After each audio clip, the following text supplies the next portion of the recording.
Good morning student. Sanskrit subject में आज हम चैप्टर 3 पहेलिका ह यानी पजल पहेलियाँ। तो आपको इस चैप्टर में 6 पहेलियाँ दी गई है, वो आपको सॉल्व करनी है। तो हम स्टार्ट करते हैं। एक चक्षु न काको डय, यानी एक आँख है, चक्षु यानी आँख, लेकिन वह काको यानी कौवा, कौवा नहीं है।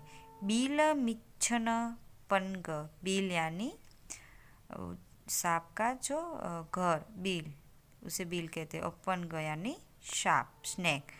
तो बिल मिच्छन पनग यानी बिल में जाने की इच्छा रखता है, लेकिन वह सांप नहीं है। क्षीयते वर्धते चैव, यानी वो कम भी होता है और ज़्यादा भी होता है, बढ़ता भी है।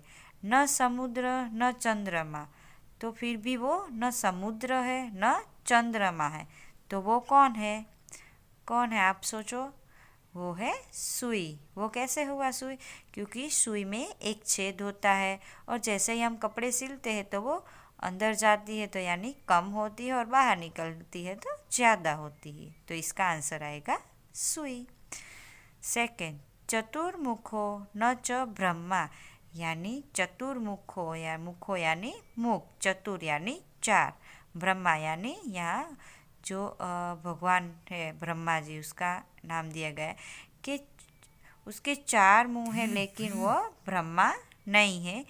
वृषारूढ़ो न शंकर, वृषा यानी बैल, रूढ़ो यानी उस पर बैठना, और शंकर यानी यहाँ शंकर भगवान का नाम दिया कि वृषारूढ़ो न शंकर, यानी बैल पर बैठते हैं लेकिन वह शंकर नहीं है।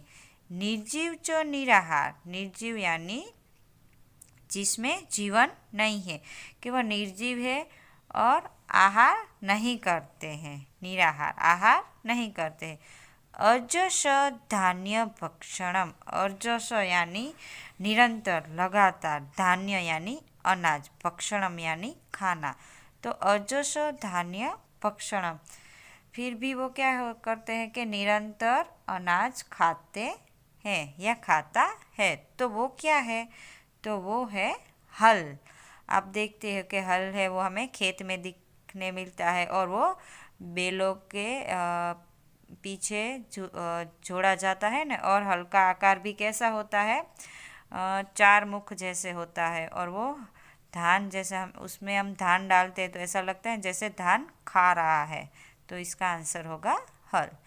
थर्ड, अपदो दूरगामी, यानी वह बिना पैर के है फिर भी वो दूर तक जाता है।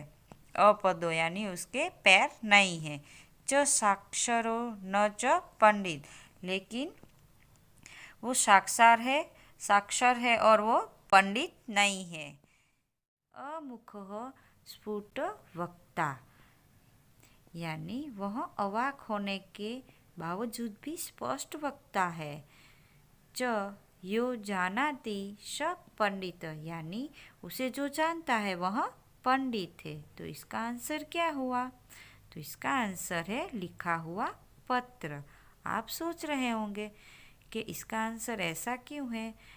देखो कैसे कि वह बिना पैर के है फिर भी दूर तक जाता है, इसमें ऐसा है ना, तो पत्र के पैर नहीं होता है, लेकिन फिर भी हम दूर तक उसे भेजते हैं ना। पहले के ज़माने में तो पत्र ही भेजते थे ना, कुछ भी काम हो तो उसके पैर नहीं है फिर भी वह दूर तक जाता है। उसके अंदर जो भी हम लिखते हैं कि साइंस टेक्नोलॉजी जो भी बातें, तो वो उसके अंदर बोलते हैं कि वो साक्षर है फिर भी वो पंडित नहीं है, और वो अवाक है यानी बोल नहीं सकता, लेकिन फिर भी उसके बावजूद भी वो स्पष्ट वक्ता है, और जो उसे जान ले यानी हम उसे समझ ले तो हम पंडित कहलाए, इसीलिए इसका आंसर होगा लिखा हुआ पत्र। तो पहेली 4, पर्वताग्रे रथो याति, यानी कि रथ जो है वो पहाड़ की चोटी पर चलता है। भूमो तिष्ठति सारथी, और जो सारथी है वो नीचे जमीन पर ही रहता है। जो रथ है वो पर्वताग्र यानी कि पहाड़ी की चोटी पर तो चलता है, और जो रथ चलाने वाला साथी होता है वो कहाँ पे? जमीन पर ही रहता है। चलती वायु वेगेन, यानी जो रथ होता है वो कैसे हवा की तरह तेज चलता है। पदमेकेन गच्छति, और लेकिन एक कदम भी आगे नहीं बढ़ता है। तो हम यहाँ कह सकते हैं कि रथ पहाड़ की चोटी पर चलता है और जो रथ चलाने वाला साथी है वो ज़मीन पर ही रहता है।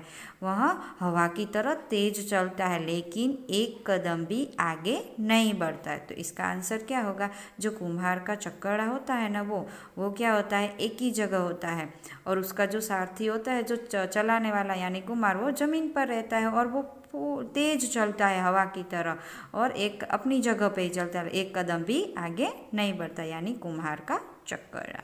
उसके बाद 5 सुवर्णस्य सुवर्णस्य सुवर्णस्य च जानकी, जानकी यानी सीता जी।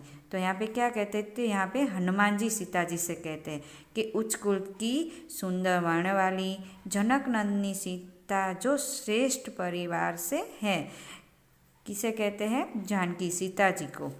प्रेषिता तव रामेण सुवर्णस्य च मुद्रिका, मुद्रिका यानी अंगूठी, के श्रेष्ठ परिवार के सुंदर वर्ण वाले जो श्री राम हैं उन्होंने आपके लिए चमकदार रंग की सोने की वीटी भेजी है, यानी सोने की अंगूठी भेजी है। इस पहेली में सुवर्णस्य सुवर्णस्य सुवर्णस्य यानी इसका आंसर है। यहाँ पे जो सुवर्ण शब्द गया है, यहाँ पे शब्दानुप्रास अलंकार का प्रयोग किया गया। सुवर्ण के 3 मीनिंग होते हैं, जैसे उच्च कोटि, सुंदर और श्रेष्ठ परिवार की। तो इसका आंसर यहाँ इसके अलंकार में ही आ जाता है। इसके बाद पहेली 6 भोजनांते च की पिए। यहाँ पे क्वेश्चन करते कि भोजन के अंत में क्या पीना चाहिए? तो क्या पीना चाहिए भोजन के अंत में? तक्रम यानी छाछ। जयंतः कस्य वे सुतः, यानी जो जयंत किसके पुत्र है? कथ विष्णुपद प्रोकः तक्र शक्रस्य दुर्लभम। कथः विष्णुपद प्रोक्त, यानी जो विष्णु का पद है वो कैसा कहलाता है? तो यहाँ पे तीनों के आंसर दिए गए कि पहला था कि भोजनांते च कियति, तो भोजनांते तक्रम, तक्रम यानी छाछ। फिर है जनकस्य कस्य वे सुतु, यानी जो जयंत है वो किसके पुत्र है? तो शक्रस्य। और उसके बाद लास्ट था कथ विष्णु पद प्रोक्त, यानी विष्णु का पद कैसा कहलाता है? तो वो है दुर्लभम। शक्रस्य यानी इंद्र, यानी कस्य वे सुतः, सुतः यानी जो जयंत है वो किसका पुत्र है? तो इंद्र का। और जयंत है किसका पुत्र है? तो वो इंद्र का। और लास्ट था क्वेश्चन के विष्णु का पद कैसा कहलाता है? तो वो होगा दुर्लभ। तो स्टूडेंट हमारा यहाँ चैप्टर 3 जो पहेलियाँ, उसमें 6 पहेलियाँ वो हमारे यहाँ पे समाप्त होती है। तो आज का आपका होमवर्क है कि आपको ये जो पहेलियाँ है वो रीड करनी है और समझना है। आगे का चैप्टर की चर्चा हम अगले पार्ट में करेंगे। Thank you.